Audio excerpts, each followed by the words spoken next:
So this next activity is to stretch the knee post-surgically. So let's say I have a post-total knee replacement. It's about 2 weeks post-operative. So for the first 2 weeks, we've really worked on elevation above the heart to drain the knee and get the swelling down.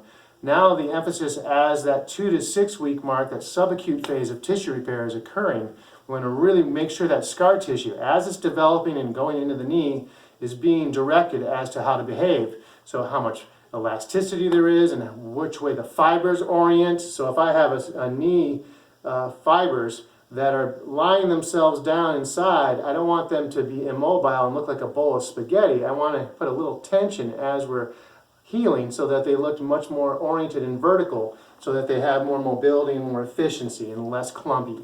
So what we're going to do is in bed every night, every morning. Heck, you can do this every hour or so if you want. I would maybe say at 2 weeks post-op, maybe 2 hours or so. It's not a hard effort, but it's a consistent effort.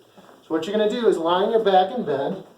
In this case, my left knee may want to only bend to here. I want to get past 90 degrees or more by 2 weeks. So if I just interlock my fingers, hold under the knee, I can get up into that crease of the knee. Now I'm going to just try to allow my thigh muscles to fully relax.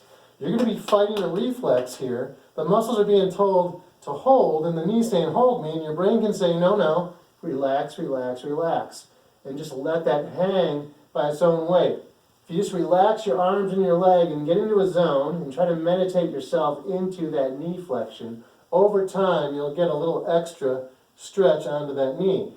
You can always hook the under leg underneath, push this down and this other leg up and create some tension into the muscle and kind of confuse it a bit, so as you relax you get that to kind of let go of the holding pattern. So that little contract of the two into each other this way, isometrically, 1, 2, 3, 4, all the way up to 10 seconds, and then as you relax, see if that'll fall down a little bit. And just work that for about 5 minutes, and then give it a rest. If it's hurting more after that, or increased the pain at all, then you would ice it and elevate it for another 5 or 10 minutes. You may have to do that when you first start something like this, but by the 3rd or 4th round, it'll get quite tolerable, and that's how you can work on that in bed and let gravity do that sustained stretch onto that scar tissue as it's forming.